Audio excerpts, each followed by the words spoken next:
आज की क्लास में हम मनुष्यता पाठ का तीसरा पद और चौथा आपके सामने रख रहे हैं। उदाहरण दिया है मनुष्यता का कि मनुष्यता होती क्या है, मानवता क्या होती है।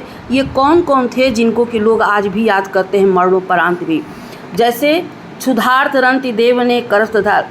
राजा रंति देव थे, बहुत भूखे थे, भूख से व्याकुल थे, बेचैन थे, लेकिन एक भूखा व्यक्ति देख करके अपने हाथ में ली हुई खाने की थाल उसको दान कर दिया।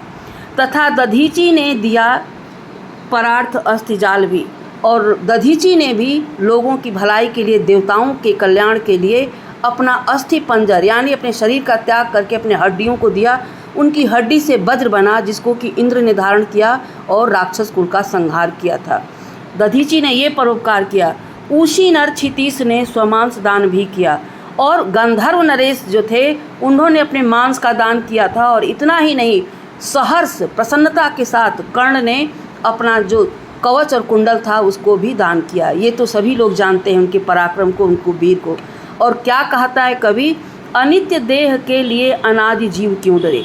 ये शरीर को जब रहना ही नहीं है तो इसके लिए क्या मोह करना, जीव भयभीत क्यों हो, इसलिए वो दे देना चाहता है।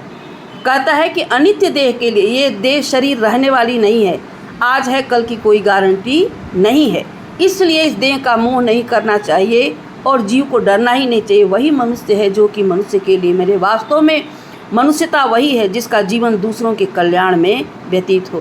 अब अगला पद है, सहानुभूति चाहिए महाविभूति है यही। कहते हैं ना कि सहानुभूति, महाविभूति क्या है, सत्य, धर्म, दान, दया, करुणा और परोपकार जिनके अंदर हो वही महाविभूति है। उससे ज़्यादा कोई धनवान नहीं है। वशीकृता है सदैव बनी हुई स्वयं मही। पृथ्वी भी ऐसे लोगों के वश में हो जाती है जिनके पास ये 5 गुण हैं, सत्य है, दान है, दया है, करुणा है, परोपकार है। ऐसे लोगों के वश में पृथ्वी स्वयं हो जाती, उनके प्रति वो सहानुभूति रखती है। देखिए एक उदाहरण क्या दिया है, विरुद्धवाद बुद्ध का दया प्रवाह में बा। जब भगवान बुद्ध ने दया का मार्ग अपनाया और लोगों में उसका संदेश देना शुरू किया तो समस्त लगभग बहुत लोग उनके विरोध में मुखर हुए, सामने आए, लेकिन एक न एक दिन क्योंकि उसमें परोपकार की भावना निहित थी, इसलिए सारी जनता, सारे लोग जो थे उनके सामने नतमस्तक हो गए। उनकी दया को उन लोगों ने स्वीकार किया। आहा वही उदार है परोपकार। जिसके अंदर, जिसके मन में, हृदय में परोपकार की भावना है, उसके प्रति पूरा विश्व जो है वो झुक जाता है, नम्र हो जाता है, क्योंकि वहाँ उसका स्व से नाता नहीं होता, पर से नाता होता है, दूसरों से नाता होता है, दूसरों के कल्याण से नाता होता है।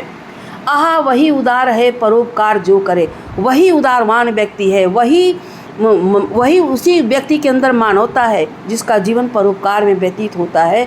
तो कवि कहता है कि वही मनुष्य है कि जो मनुष्य के लिए मरे, उसी मनुष्य का जीवन धन्य है। वही वास्तव में मानवता है, वही मनुष्यता है जिसका जीवन दूसरों के कल्याण में व्यतीत हो।